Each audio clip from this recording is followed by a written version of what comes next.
Hello YouTube, here with another pipe video. Today I'm in my shop. Sure am. No particular reason, I guess.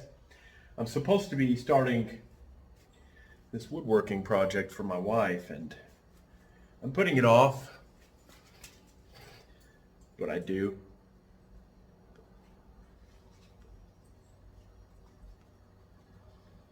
I seen a meme once, I think, that it was a man. He had a cape on and stuff, and he had a P on his chest like Superman. Except he was procrastinator man.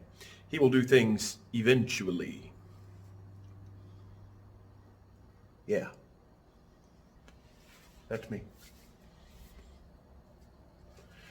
No, she does want me to build that, and right now I don't really have the wood to be able to do it. I've kind of used most of it up. I have random pieces, an assortment, but nothing like what I need. So my tools and everything is kind of set up for mechanic work. And everything I have in my toolbox is for that. The woodworking tools that I do have are kind of hand-me-downs. They've been given to me by other people. I've got this big radial Craftsman reciprocating saw and a couple of others, but nothing. It's broken. I have it pushed. I'm using the platform right now for a little Sears Craftsman drill press and a Delta saw, a little chop saw. Anyways, I'm supposed to be doing that. And kind of frustrating not having the right equipment. I try to saw a 12-inch board with a little 8-inch saw blade that has maybe 4 inches of cut to it. Sucks. But it is what it is. I get by.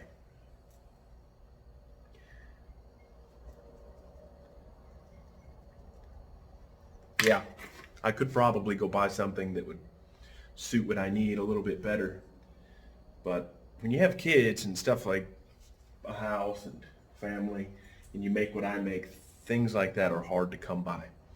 And it's the same with tobacco. Tobacco's hard to come by. I don't believe I've bought a new pipe in 4 years. Yeah, pipe acquisition disorder is had some withdrawals for sure, but I think I've done well with it. I'll get more eventually. I'd like to, but the tobacco, I haven't bought tobacco in a long while. Any that I do get, drugstore tobacco, is not really what I like. Speaking of, I didn't say I'm smoking this cob here. It's a Missouri Meerschaum. It's I don't know when or where I got it, but I've had it for quite some time. In it, I have Dunhill Standard Mixture. It's delicious. I have one more bowl of this stuff in my jar, and then I'm out. It's going to be a sad day because this particular bit is pretty old, but I'm pretty fond of it. It's pretty good. When I first got this cob, it's kind of interesting. I don't think it was as dark as what you see here.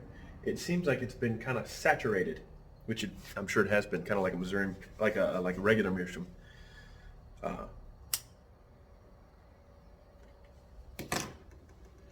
But I was in here intending on starting this woodworking project, and I've determined I don't have the wood to do it. And I got to thinking about the skills our fathers teach us. This is something that comes up with me pretty regularly at work because people down south, in particular, learn a lot from their dads. Hunting, fishing, mechanicking. They woodwork. They learn a lot of that sort of stuff from their dads, and I didn't learn that stuff from my dad. So I say it comes up a lot here because hunting and fishing and stuff like that's prevalent, and this may be something that's universal for the United States. My dad didn't teach me that sort of stuff. I lived in Texas, And he taught me something that's been incredibly useful in my professional life. Um, he taught me computers. I joke with people. I tell them that, your dad taught you to rebuild an engine block for some '69 Mustang. My dad taught me to build a computer. He taught me the pains of overclocking and burning up something. He taught me the pains of having to replace that something now that I've burned it up. Installing drivers, or checking, and then programming in HTML and debugging, and those are the sort of things I learned as a youth up until I started to do my own sort of thing. And I guess I was always a little resentful for that, because who doesn't want to learn to work on a car, really? Or a big truck. Truck's what I prefer, some sort of diesel. Yes, roll it in here. Give me a Cummins 5.9 or even a 6.7. Let me hear it. But I would have loved to work on a Duramax, I know. Or a Ford 7.3 or one of those iterations. But I didn't. Well, but again, I thought when I was younger, and up until I guess here recently, and it's just kind of clicked. It's kind of resentful at that. I'd love to have learned those things. Sorry about that little break there, that intermission.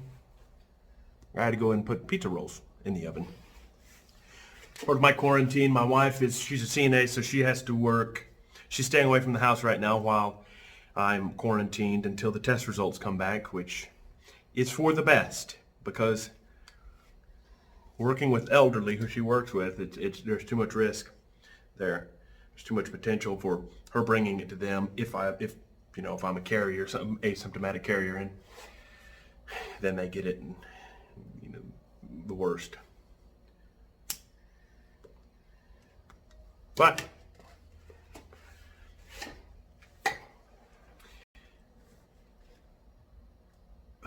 I didn't learn those skills from my dad.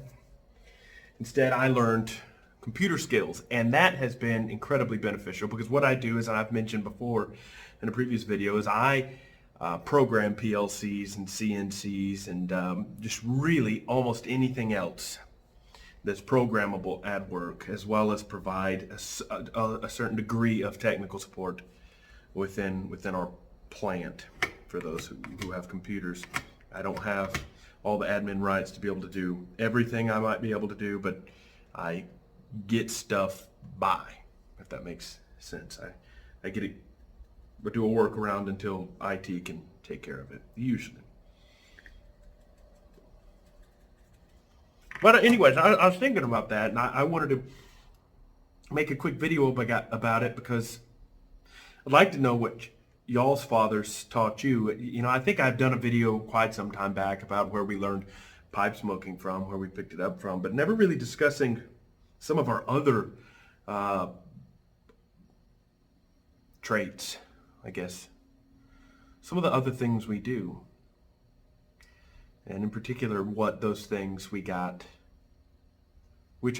picked up from our fathers. So,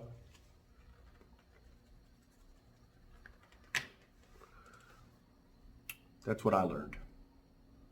Now, I did pick up mechanicking later on in life. When I was in the Navy, I got into motorcycles and I started riding Harleys almost exclusively. I didn't have a car. That's all I had was my motorcycle, and I rode it, and I rode the crap out of it. Rain, shine, snow. I remember occasions I'd be driving and I was creeping on the interstate like a crabbing on the interstate. Frightening, because it was so snowy. But with Harleys comes engine works, not inherent with Harleys. Everybody's thinking Harleys are prone to problems. They weren't. I would get used ones that were older, because I like those. And because they're older and used, they would require work. I had a 95 FXSTS, which is a Softail custom that I adored. Swapped the tank, rewired it. It had like a tractor on-off switch. It was a 3-position switch. You had off, on, and then start. And that's it. No key, nothing. Rewired it completely. Bobbed the rear fender, dropped the suspension down. I put Fat Boy Low shocks on the rear underneath to drop that suspension down in the rear. Great motorcycle. Man, it was awesome. Then I've had some bad ones. I had a 72, I think it was 72. Anyways, it was 70 something iron head, and I hated that thing. It would kick, it was a kick only start, and it would kick like a mule, break my leg off. It sounded great when you got it going. Ended up cracking the block on it. Had it rewelded once. That's something I've never picked up. Welding. Anyways, cracked the block on it. Had it rewelded. Drove it around maybe a week. Cracked it again. I dumped it. Got rid of it.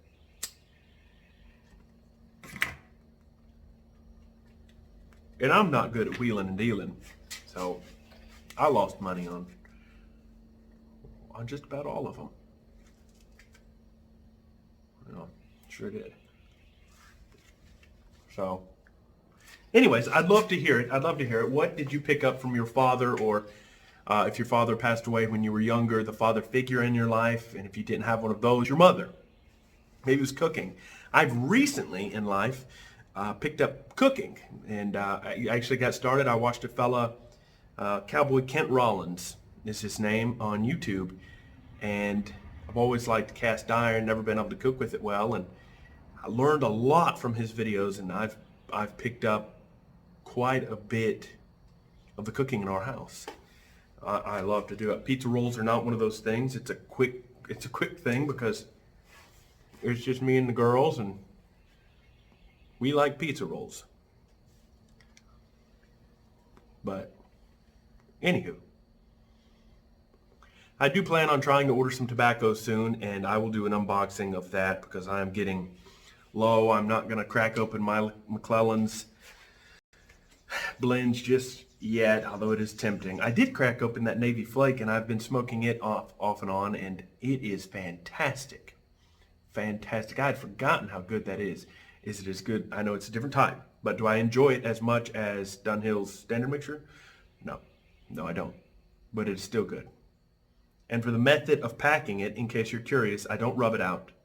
I roll so the coins come like a quarter. I roll them up like a tortilla, like you would roll up a burrito. I'll have 2 of them usually, maybe 3. And just so they're slightly smaller than the inner diameter of the bowl.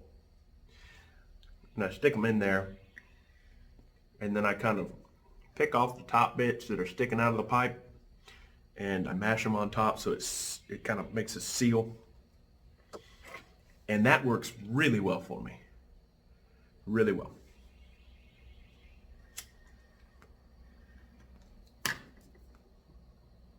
I do like flakes and plugs and coin cuts like that. They're pretty, the more I've smoked a pipe, the more I like those. They're not as messy, and I can pack them in my pipe without ever rubbing them out. So it works out well for me. So if I am out fishing, I don't have to take the time before I go and rub it out. I don't have to take the time when I'm there, hazard losing some of it. I just fold it out and stick it in there and do a couple test draws, make sure it's good. Pluck off the top bits, smash them down, start to smoking, and I typically don't have a problem with it. It usually goes well for me. Now there's every once in a while I will, but I say that, but how I pack changes based off of what I'm doing and the hurry I'm in, if I'm in one. I don't know that I mentioned this before, but and maybe it's something you guys have noticed with yourselves, but I find myself reaching for my cobs more than anything else. I don't have a lot of briar anymore. Several of them were broken during my move, and various things have happened. I like to, if somebody's interested in pipe smoking, and I've mentioned this before, I'm very, very ready to give somebody a pipe to try to get them into it, because not everybody can afford to go drop $100, $120 on a pipe. So here you go. Enjoy. So that's been the case with several of my pipes, and it's dwindled down. I have a very, very small collection now, which is not a bad thing, but I've been reaching for my cobs. Yeah, I don't know why, but I think part of it has to do with a fear of over smoking a briar, because I'm a creature of habit, and I'm going to grab for the same pipe usually.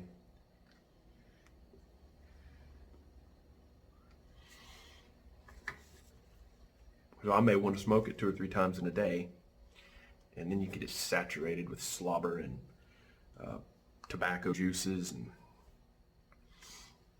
so I grab for my cobs, and I don't have a problem with those. And for all you new pipe smokers out there who may be watching, might be, and you're noticing that you're smoking fast and it's getting hot, and you're getting a tremendous amount of gurgle, just keep going.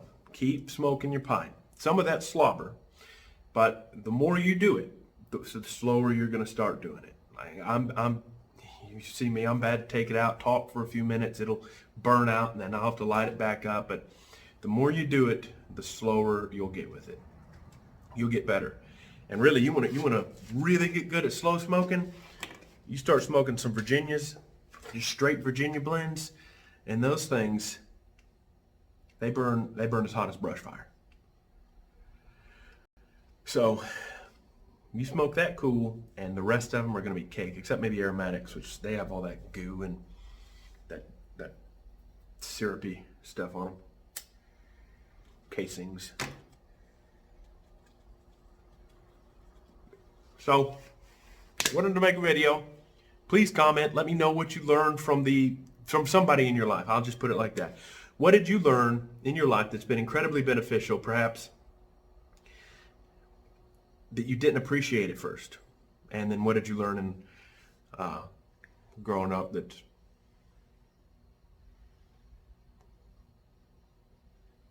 or what did you not learn? Just let me comment. Let's see. Let's have a dialogue. It's one of the bad things about YouTubing. I need to get off because this video is getting incredibly long. One of the bad things about making a YouTube video is the initial videos, you're monologuing. I'm sitting here, I'm talking to a tiny camera on my phone, and that's a little strange. But the comments help bring it to life and make it worth it. So please comment. Let me know what you think. What did you learn from somebody growing up? What did you not learn that you wish you had learned? I'd like to know that. Anyway, I guess I'll talk to you guys later. I hope everybody's doing well, and stay safe and happy puffing.